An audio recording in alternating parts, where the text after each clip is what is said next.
Welcome to another video, you guys. My name's Chris, and in this video, I'm going to be giving some movie reviews for a couple movies that I've seen recently. First movie I'm going to talk about is Dumbo, Disney's live-action Dumbo, and the series of remakes they've been doing. Now, I know people can get kind of tired of Disney doing these remakes. Obviously, it's a sign of no creativity, sort of just cashing in on old properties.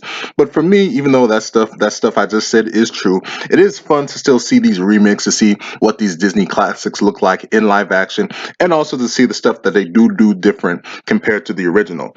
And the best thing I can say about this 2019 Dumbo, directed by Tim Burton, is that it is not a straight for straight remake, straight shot for shot remake of the original. It includes a lot of the iconic moments from the original, a lot of the scenes, the key stuff, and all that, but it definitely adds its own twist to the story and tells its story differently from the original. This movie expands on the original story a lot. Because the original Dumbo movie from 1941 was a really short and sort of simple movie. It was barely 60 minutes long. So obviously, this being live action, they had to expand it by adding a lot more stuff. So they definitely did that with this movie, while still including a lot of the key scenes, like the baby song scene, the clown scene, and the pink elephant scene, which was my favorite scene from the original movie. That was definitely cool to see that in live action, even though it's not as good as the animated film.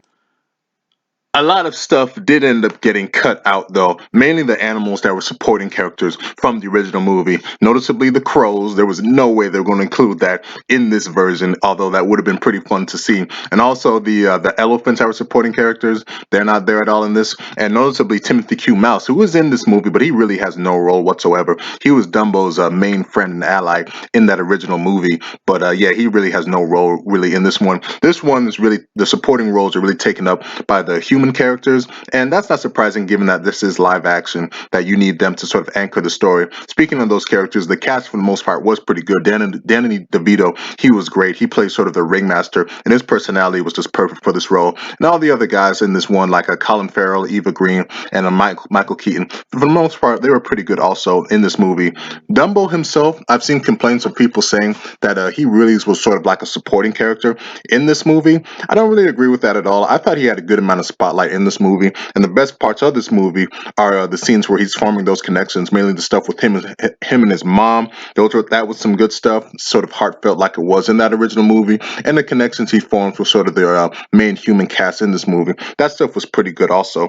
I think the main complaint with this movie that I had was the third act. The story gets strung out so much, stretched out so much, that third act actually becomes kind of a mess. Sort of the main conflict that comes in is really kind of like, what's really going on here with this movie? You had sort of like what was sort of a simple, heartfelt story, and they try to continue with the third act, but so much stuff just gets put in that becomes a bit of a mess, and it was sort of disappointing because for the most part, I was actually really kind of enjoying this movie. I thought it had a good balance of being a remake while also adding original stuff, but that third act sort of kind of weighed things down and just sort of became a little too crazy. So unfortunately, for most of the movie, I was in that sort of 7-ish range, but because of that third act, I'm gonna drop it down to a 6.5 out of 10.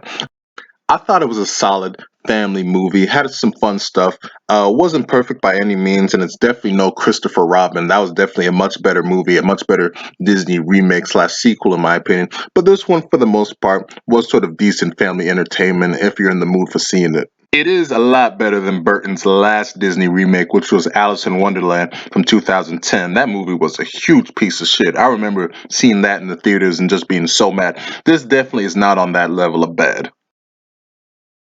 The next movie I'm going to talk about is Jordan Peele's Us, the second film from him following Get Out. And yeah, I saw this movie last week, and now I'm finally going to talk about it. You've all seen the premise of this one: a family, there's a doppelgangers coming in to fuck some shit up, and yeah, a lot of craziness comes from that.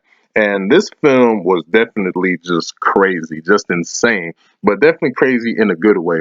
What's funny about this movie is that it wasn't as scary as I thought it was going to be. You know, Get Out was obviously pitched as sort of this weird thriller, but the trailers did show that there was going to be some humor. It's definitely going to be sort of an unorthodox kind of thriller slash horror slash comedy film. This one was definitely pitched more as a horror film. Those trailers were like really scary, and I was kind of like, oh man, this is going to be sort of a weird sort of viewing just because I'm going to be covering my eyes for so much of it.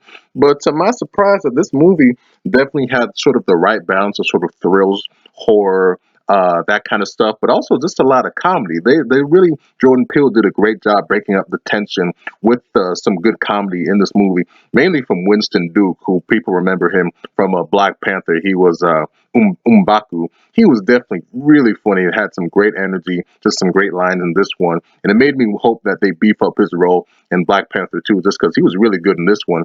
And your main lead in this one, Lupita Nyong'o, she definitely was a great also. She's a great actress, and she showed that again in this movie right here. This movie definitely, I talk about it, it was funny at times, but there definitely was some real tension, some real thrills in this movie. The trailers definitely did not lie when it came to that. There were a lot of moments where I was like, oh God, what's going to happen next? Especially when it comes to the clones in this movie called The Tethered. They were really creepy and really sort of effective throughout this whole movie with sort of the stuff that they were doing. That was great stuff. And obviously, without spoiling things, people know for the most part right now, this movie has sort of a twist at the end, a pretty big, sizable twist. And it is like, whoa. Admittedly, at first coming out of the movie, I was like, this movie really didn't need that. But thinking about it more, so I'm like, you know what? That is sort of fucked up, but it's actually really kind of cool. It makes the movie more interesting and actually makes me really want to go back and rewatch it again. So in the end, I ended up sort of enjoying the twist that they had in this movie. It makes it sort of interesting and not so sort of straightforward. So I'm going to end up giving this movie an 8.5 out of 10. I didn't think it was as good as Get Out. I thought that was better than this one. I enjoyed that more than this one. But this one definitely was really good, really well crafted. And Jordan Peele, this guy is just insane when it comes to his ideas. And I really wonder what's going to be the next thing he comes up with, because obviously the guy's on a winning streak right now with this movie right here. So those are the reviews I wanted to have for Dumbo and Us. I hope y'all enjoyed, and thank you for watching.